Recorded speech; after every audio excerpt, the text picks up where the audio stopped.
los últimos días mencionados en el texto de Hechos y sobre todo en el texto de Joel Hanaví, esos últimos días, ese tiempo del futuro, es el futuro del profeta, que han tomado lugar en el primer siglo. Fíjense, Shimon Kefa, el representante del movimiento de Yehoshua, que ha legado Yehoshua, es el que está diciendo: estamos viviendo en los últimos días. ¿Cómo puede ser que 2000 años después alguien diga que es ahora? La burla de los incrédulos era entonces sobre aquellos que decían: los estamos escuchando hablar en nuestros propios idiomas. Generalmente la mayoría de los comentaristas piensan que se está acusando a Kefa y a los 11 de estar ebrios, pero en realidad el mismo texto dice, cuando dice están llenos de licor, Kefa se levanta y dice estos, o sea, no nosotros, estos. O sea, que la acusación es con los que están escuchando el mensaje. Y para confirmar esto, quiero traerles otros documentos antiguos que transmitan más o menos la misma idea. Y la idea es la siguiente, que estamos hablando del contexto Shavuot, Pentecostés, la celebración de la entrega de la Torá.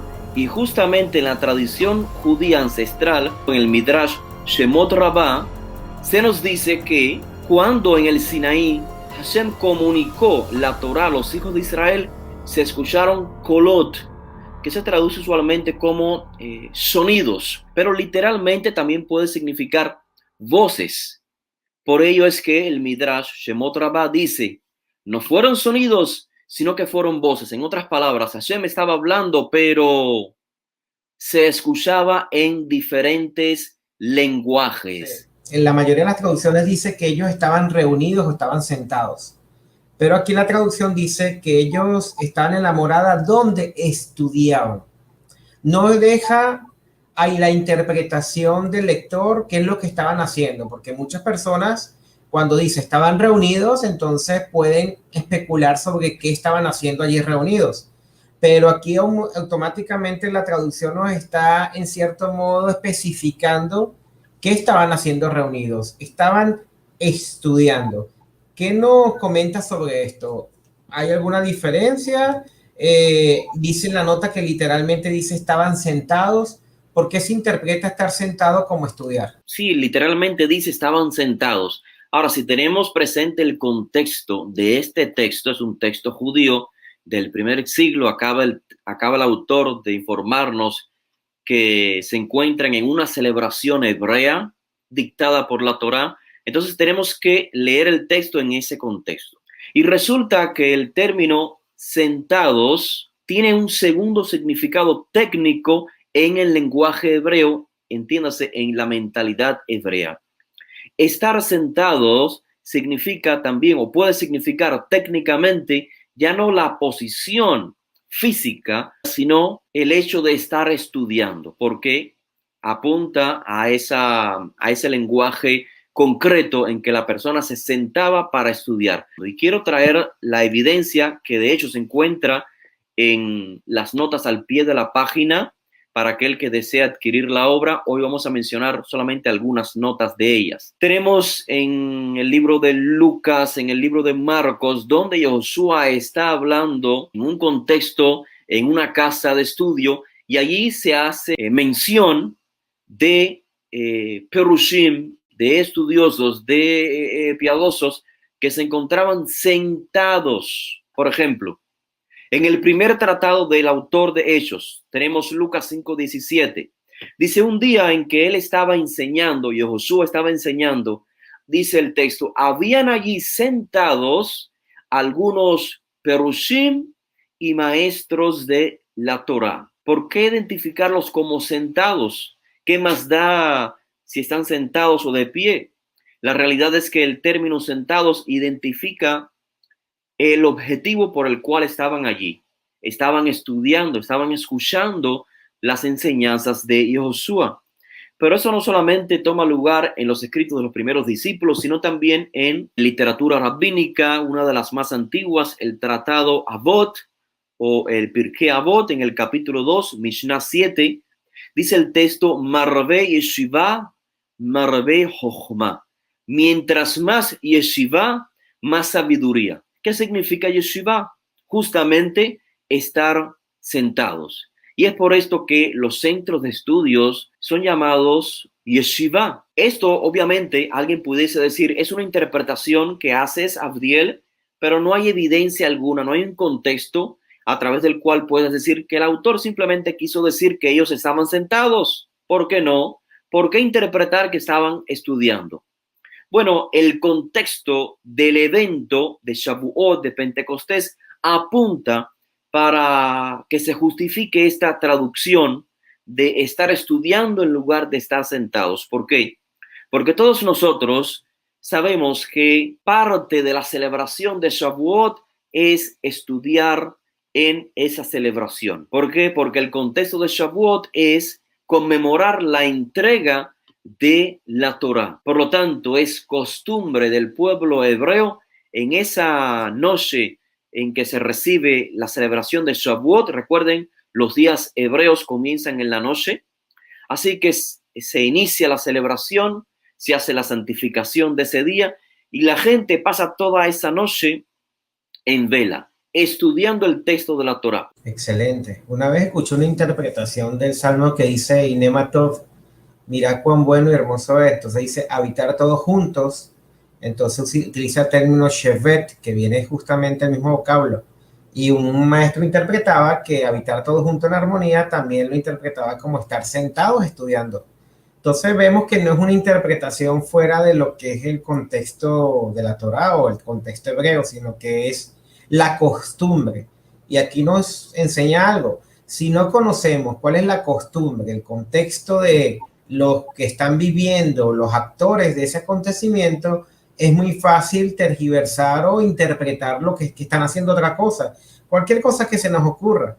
Pero el texto y el contexto es claro. Shavuot, estudiar la Torá, estar sentados, no hay de otra. Esa es la vida. Moshe le dijo a los hijos de Israel, esta es la Torá, estudienla y cuiden su cumplimiento. Y por eso, hasta textos antiguos como Abot dice, siéntate y apégate al polvo de los pies del maestro, porque era una costumbre estar sentados. Y todo junto es bonito, porque la palabra yeshiva justamente implicaba en la antigüedad justamente que todos estaban sentados, o sea, todos estaban en unidad.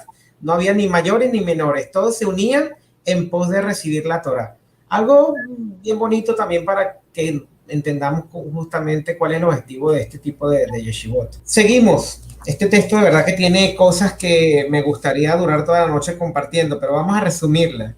Se le dejaron ver llamas de fuego. La mayoría de las traducciones habla de lenguas de fuego, Rabí. Incluso dice la nota que literalmente dice como lenguas de fuego. ¿A qué se refiere este hebraísmo? ¿Y por qué no dejarlo como la mayoría de las traducciones, lenguas de fuego? Excelente anotación porque volvemos otra vez a la raíz de nuestro tema principal y es que este es un documento hebreo. Aunque esté en idioma griego, la fuente es hebrea, el concepto es hebreo y aquí hay una evidencia más. Lenguas de fuego, es lo que literalmente dice el texto, pero es que lenguas de fuego es un hebraísmo, una expresión idiomática que se registra, de hecho, en el capítulo 5, el verso 24 del libro de Isaías. Estamos hablando del idioma hebreo, repito, un idioma concreto que expresa las ideas basadas en lo que podemos ver, lo que podemos palpar, lo que podemos sentir. Así que lenguas de fuego se debe a que las llamas del fuego en hebreo son llamadas lenguas por la forma que tienen.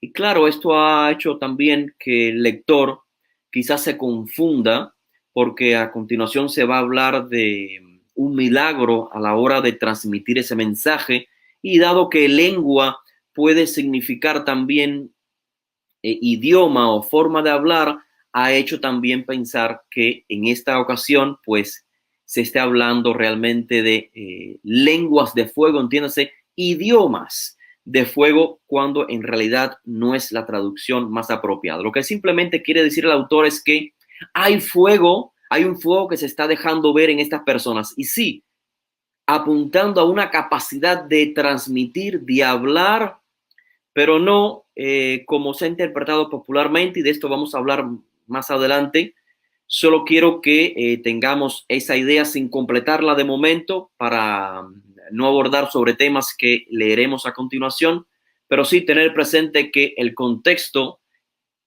y el texto sigue siendo de contexto hebreo. Yo creo que en la antigüedad siempre se usaban los paralelismos y las imágenes.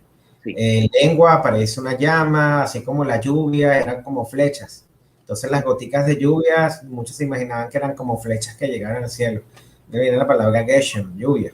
Seguimos leyendo y dice que todos ellos fueron llenos de la influencia divina y empezaron a comunicar el mensaje con fluidez verbal. El punto 7 dice hablar con otras lenguas y entonces encontramos nuevamente otro hebraísmo.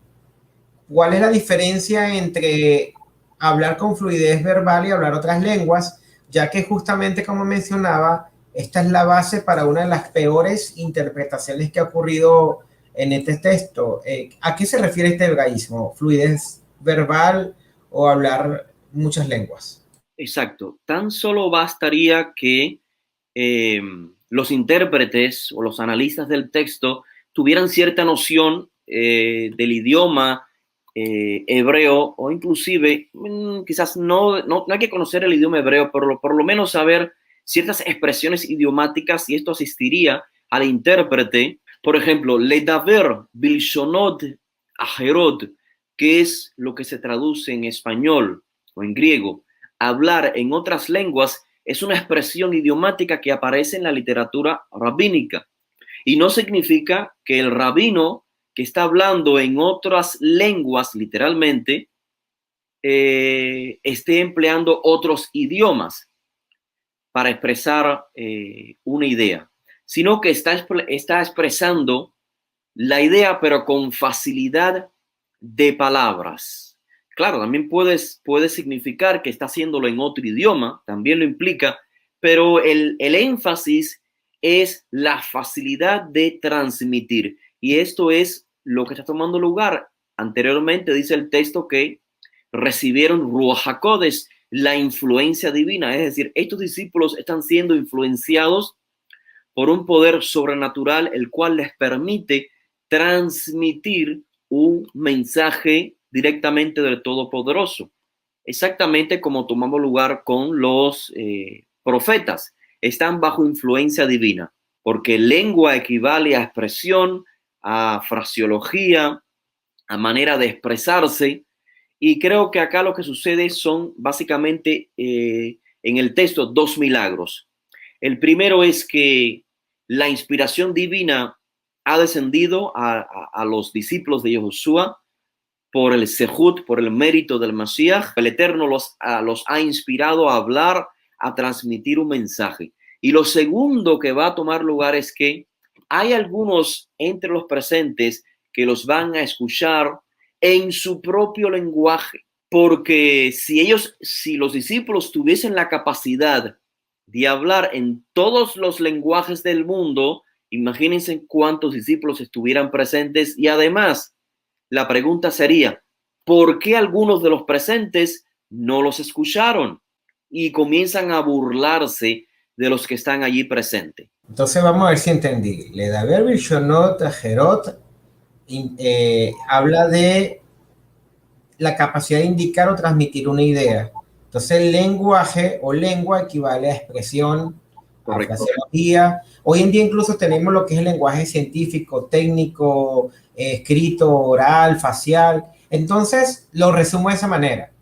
También significa la capacidad de comunicar una idea más sencilla. Por ejemplo, yo soy profesor de la universidad y yo tengo algo que está en lenguaje técnico. Yo lo voy a pasar a un lenguaje coloquial para que las personas me entiendan. Esa es una forma de decirlo, ¿cierto? De hecho, hay comentarios del libro de Hechos que dicen que en realidad ellos estaban interpretando el texto de la Torá de una manera novedosa. Si están interpretando, dando una nueva interpretación o tratando de exponer los profetas y la Torá al público, se une con el contexto de que estaban sentados estudiando, porque ahí automáticamente implica de que no podemos divorciar lo que está ocurriendo unos versos antes a lo que ocurre después. Generalmente la interpretación divorcia los sucesos y de repente estaban estudiando y de repente comenzaron a divagar, ¿no? Estábamos hablando de Torah. Y algo muy interesante que generalmente se usa para malinterpretar el contexto de lo que son las lenguas, ¿no? Como se explicó, lo están acusando de que están llenos de licor. O sea, están llenos de licor, ¿por qué? Porque balbuceaban, porque estaban hablando así como los borrachos o los alcohólicos, que en realidad no se le entiende lo que dice, o qué encierra esta acusación de que estaban llenos de licor. ¿Qué nos dice al respecto? Sí, muy interesante hacer notar esa sección que ha sido, como bien decías anteriormente, muy mal comprendida desde nuestro punto de vista, obviamente. Y es que la realidad de este evento sobrenatural es que los discípulos, por influencia divina, como ya dijimos, tienen la capacidad de transmitir un mensaje divino, un mensaje mesianista. Es algo obviamente renovador. Pero lo que en realidad está pasando acá no es que ellos pueden hablar en cada uno de estos idiomas que están representados en estas naciones mencionadas por el autor, sino que el milagro es que ellos pueden escuchar el mensaje en el idioma propio de ellos. Por esto es que hay algunos que se burlan, se ríen. ¿De quiénes se están riendo? ¿De los discípulos? No, no se están riendo de los discípulos, porque ¿por qué reírse de los discípulos? Se están riendo de aquellos que acaban de decir, estamos oyendo a los discípulos hablar en nuestros propios idiomas. La burla de los incrédulos era entonces sobre aquellos que decían, los estamos escuchando hablar en nuestros propios idiomas. Y para confirmar esto, quiero traerles otros documentos antiguos que transmitan más o menos la misma idea. Y la idea es la siguiente, que estamos hablando del contexto Shavuot, Pentecostés, la celebración de la entrega de la Torá. Y justamente en la tradición judía ancestral, registrada, por ejemplo, en el documento, en el Midrash Shemot Rabbah, se nos dice que cuando en el Sinaí Hashem comunicó la Torá a los hijos de Israel, se escucharon kolot, que se traduce usualmente como sonidos, kolot, sonidos, pero literalmente también puede significar voces. Por ello es que el Midrash Shemot Rabbah dice, no fueron sonidos, sino que fueron voces. En otras palabras, Hashem estaba hablando, pero se escuchaba en diferentes lenguajes. Es decir, se transmitió, la voz de Hashem se convirtió, digamos, como en 70, tipológicamente hablando, lenguajes. Así que la idea es la misma en este documento. No, y algo muy interesante, generalmente la mayoría de los comentaristas piensan que se está acusando a Kefa y a los 11 de estar ebrios, pero en realidad el mismo texto dice, cuando dice están llenos de licor, Kefa se levanta y dice estos, o sea, no nosotros, estos, o sea, que la acusación es con los que están escuchando el mensaje. Porque obviamente los que no entendían no estaban acusando a Kefa, estaban acusando a los que estaban entendiendo el mensaje, como que sí, bueno, algo pasa aquí. Pero yo veo que es muy sencillo de verlo. Lo que pasa es que siempre primero vemos comentarios y luego vamos al texto. Si vamos primero al texto y luego subordinamos los comentarios al texto, tendríamos un mayor criterio de ver lo que en realidad está ocurriendo aquí. Por muchos sitios he escuchado y he visto personas repitiendo y le preguntan, Mori Manuel, ¿por qué acusaron a Kefa de estar borracho, estar ebrio? Y resulta que el texto no lo dice. Entonces ya la pregunta no existe en sí. Hay que invitar a leer. Incluso en las mismas traducciones populares, Kefa también dice, porque estos o porque ellos. Entonces nos dice claramente a quién están acusando. Vemos también algo muy interesante y que me gustaría mencionar. Aquí se habla del día grande. El día grande del Eterno, como dice Joel Anabí. ¿A qué se refiere con el día grande? Se refiere a un mensaje que también ha sido de cierta manera confundido o mal interpretado por lo mismo que acabas de exponer como ejemplo, porque usualmente el lector cuando lee ya tiene una idea preconcebida porque leyó un comentario. Joel Anabí nos habla de ese día grande, del el día Norá, el día temible. Y es una expresión idiomática para hacer referencia a un momento del juicio. Recuerden, Yom o día que se traduce al español no significa literalmente un día de juicio, sino simplemente un tiempo, una etapa, un momento. Inclusive la expresión que acá yo traduzco como en tiempo futuro es una paráfrasis o una traducción libre de lo que el texto en hebreo dice Aharit Hayamim, que se traduce usualmente como el fin del tiempo, el fin de los días. Porque realmente fin de los días o fin del tiempo es una expresión, pero que está sujeta al contexto de los textos. O sea, cada vez que algún profeta, algún escrito de la Torá nos hable de Aharit Hayamim, del fin de los días, no apunta necesariamente al mismo momento, digamos, en nuestra historia. Lo que hace referencia es simplemente al tiempo futuro. En algún tiempo futuro sucederá esto y aquello. Pues en esta ocasión la referencia es a Yoel Hanaví. Yoel Hanaví habla acerca de unos días, Aharit Hayamim, unos días en el futuro muy particular, donde tomará lugar el juicio. Un juicio en particular al que Josué dice que tomaría lugar en aquella generación, según Mateo capítulo 24. En aquella generación iba a tomar lugar un juicio. ¿Por qué entonces, apreciado Immanuel, yo me pregunto, por qué es que aún en la actualidad hay personas que dicen los días del fin, o Aharit Hayamim, como se traduce, los últimos días, están ahora? Los últimos días mencionados en el texto de Hechos, en el texto de los llamados escritos de los primeros emisarios y sobre todo en el texto de Yoel Hanaví, esos últimos días, ese tiempo del futuro, es el futuro del profeta, que han tomado lugar en el primer siglo. Fíjense, Shimon Kefa, el representante del movimiento de Josué, que ha alegado Josué, es el que está diciendo: estamos viviendo en los últimos días. ¿Cómo puede ser que 2000 años después alguien diga que es ahora que estamos viviendo en el fin de los tiempos?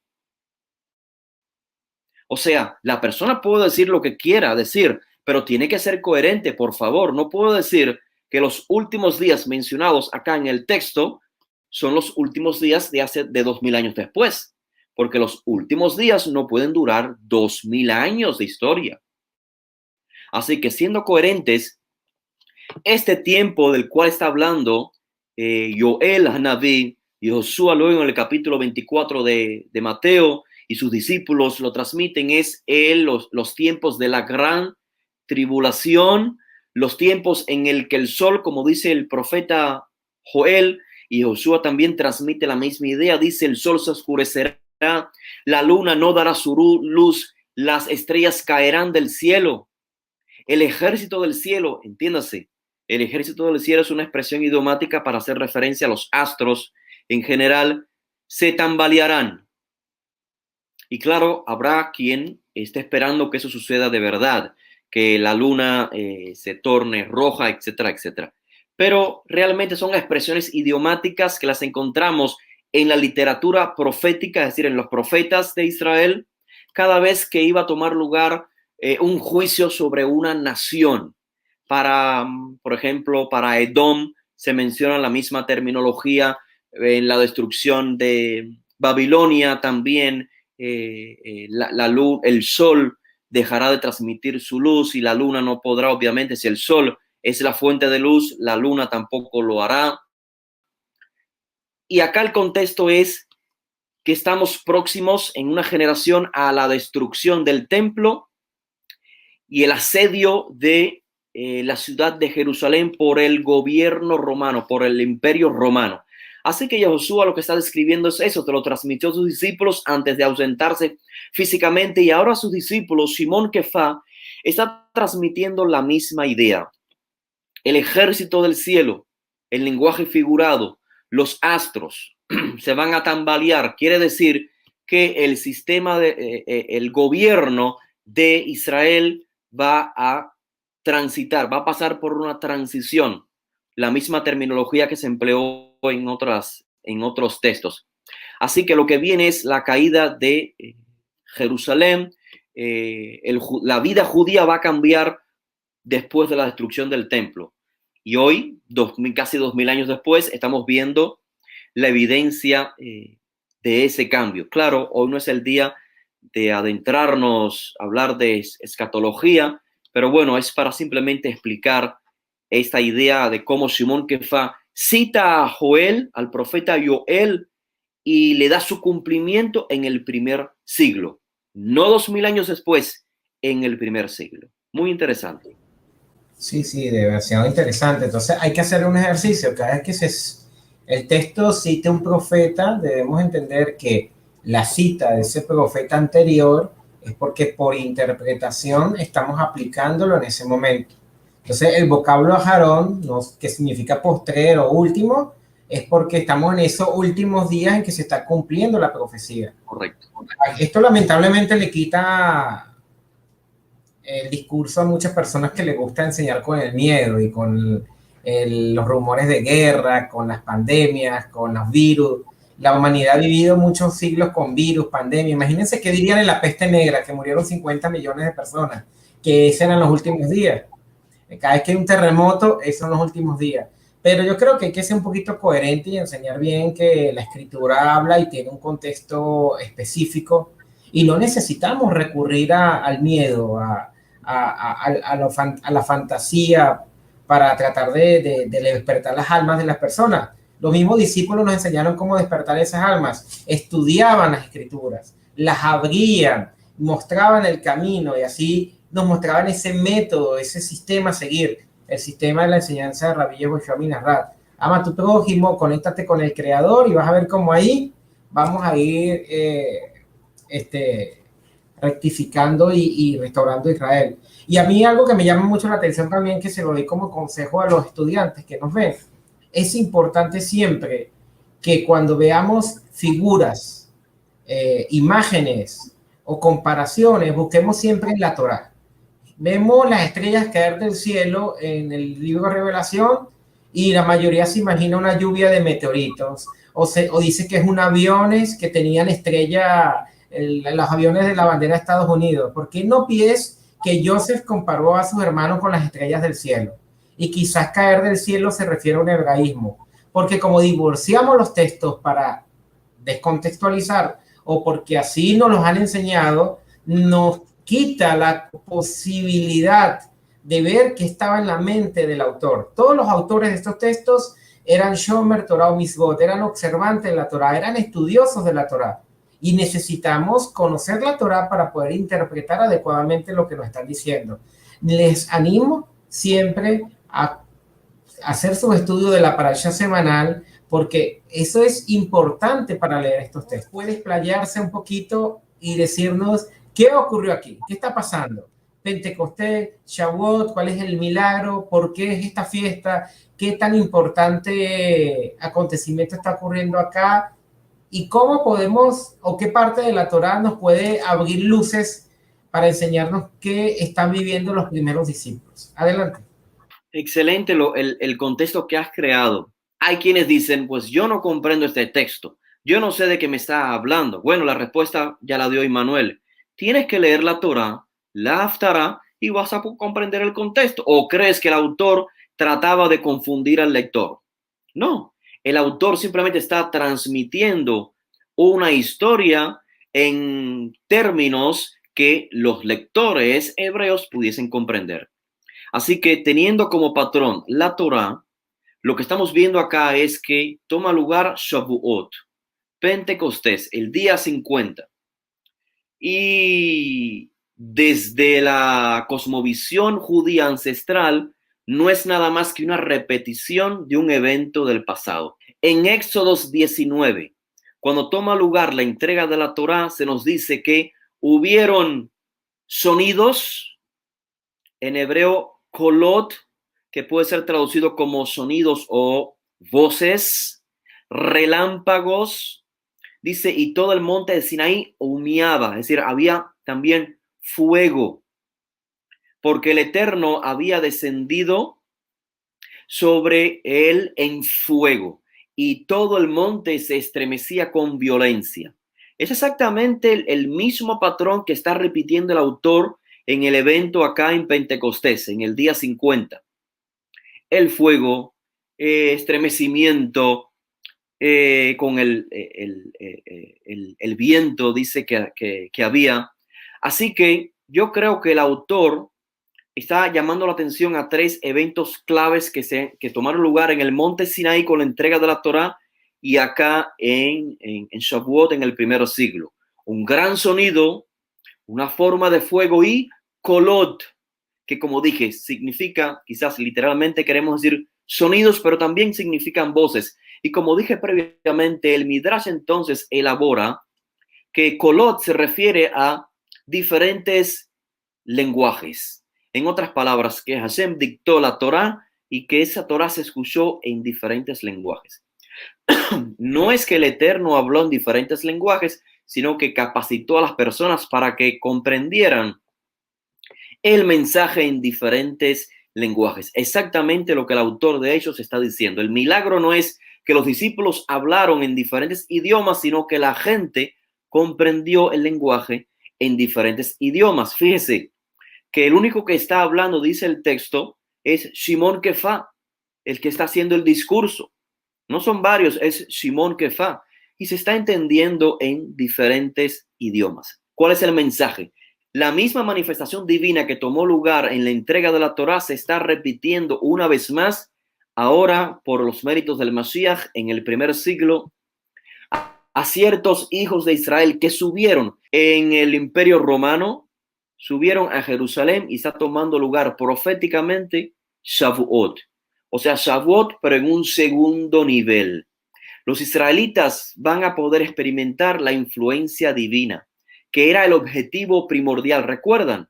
Que iba a tomar lugar en el Sinaí, la recepción de la influencia divina. Hashem iba a ser parte íntima de los hijos de Israel, pero tras el pecado del becerro de oro, entonces toma lugar un intermediario, esto es el Mishkan, el tabernáculo, el Mikdash, el santuario. Ya Hashem no podría manifestarse en la persona de una manera más transparente, más conectada, más clara, más íntima, sino a través del Mishkan. Entonces, con la manifestación de Yehoshua, este intermedio queda sin uso. La influencia divina puede ser accesada por los méritos del Mashiach. Por lo tanto, tras la manifestación del Mashiach, él mismo anuncia la destrucción del templo, porque ya no será necesaria para tener acceso a la influencia divina. ¿Qué significa esto? ¿Que Yehoshua ordena la destrucción del templo? No. Significa que pudimos los hijos de Israel concretizar esta idea mesiánica de acercarnos al Creador de una manera obediente, pero no quisimos. Entonces tomó lugar la destrucción del templo. Es lo que he dicho en más de una ocasión. Nosotros tenemos un cierto libre albedrío. En cierto momento, en cierta hora, en cierto día, tomará lugar una transición de era. Una transición de la época del templo a la época de Ruach HaKodesh, de tener contacto directamente con la divinidad. Eso va a tomar lugar en un momento. Tomó lugar en el primer siglo. ¿Cómo nos acercamos a esa transición? Nosotros tenemos el libre albedrío de hacerlo. Libremente, creando una conciencia, sabiendo que ya Hashem no desea los sacrificios, sino acercarnos a él de otra manera, o desobedeciendo y permitiendo entonces que llegase el momento del juicio, de la destrucción, en que fuimos expulsados. Primeramente se nos destruyó, o sea, Hashem permitió que el imperio romano nos destruyera el templo y fuésemos expulsados después del 135 de la era común de Jerusalén y luego obviamente por el resto del mundo. Así que, una vez más, hay un contexto, hay un patrón ya marcado, nosotros somos los que decidimos cómo llegar allí. Lo que se ha cumplido entonces es las palabras del profeta Ezequiel, por ejemplo. Les daré un nuevo corazón, un nuevo espíritu. Pondré entre ustedes el nuevo espíritu. Haré que anden en mis estatutos y guarden mis decretos. Ese es el objetivo de recibir la inspiración divina. Lo que está tomando lugar acá en Shavuot, en el primer siglo, como dijo Shimon Kefa, la influencia divina ha sido dada únicamente a aquellos que quieren hacer la voluntad del Todopoderoso. O sea, el Ruach HaKodesh es poder vivir los mandamientos. Jeremías 31:30, haré una nueva alianza con la casa de Israel, la casa de Yehudá. Pondré mi Torah dentro de ellos, en sus corazones la escribiré. Ambos profetas se refieren a una misma idea, la capacidad que tendrá Israel para poder vivir de acuerdo a la voluntad divina por naturaleza propia, por instinto natural. Y es el cumplimiento que veremos en los próximos capítulos del libro de Hechos, donde el autor nos dice que los discípulos comienzan a reunirse y a vivir yahdav, en unidad. Se nos va a decir que se van a unir 3,000, 5,000 y que todos tienen la capacidad de vivir en comunidad. En otras palabras, que comienza la restauración de Israel espiritual y con esta capacidad de poder vivir en comunidad. Porque a veces, Emmanuel, y con eso termino, hay veces que las personas piensan que vivir la Torá se trata simplemente de seguir un sistema, digamos, legalista, ritualista, y la realidad es todo lo contrario. Cuando vemos los mandamientos de la Torá, la mayoría son simplemente un sistema de justicia social. Cómo vivir más equitativamente, cómo respetar a nuestro prójimo.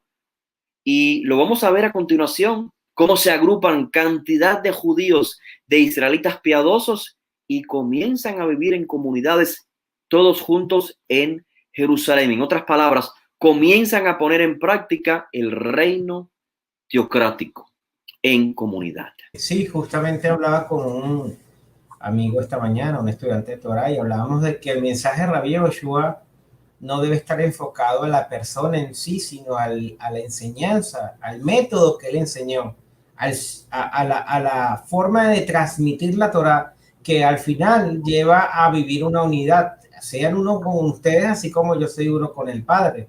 Por lo tanto, es una anulación completamente de mi deseo de estar solo. Vivir la Torah no es sencillamente estudiarla para allá y encender 2 velas de Shabbat. Vivir la Torah conlleva que yo tengo que vivir en una comunidad, yo tengo que tratar al prójimo, yo tengo que verla por las necesidades de los demás. Y de verdad que esto es maravilloso, porque vemos que los discípulos están en este momento vivenciando un Shavuot en el cual se conmemora la entrega de la Torá, y ahora están recibiendo el complemento, la Ruach HaKodesh. Esa inspiración divina que nos, en cierto modo, nos enseña no solamente la letra, sino el objetivo, el fin, el propósito. Por eso dice Shaul, Mashiach es el propósito de la Torá. Entonces, de verdad que esto es maravilloso, es verdaderamente importante.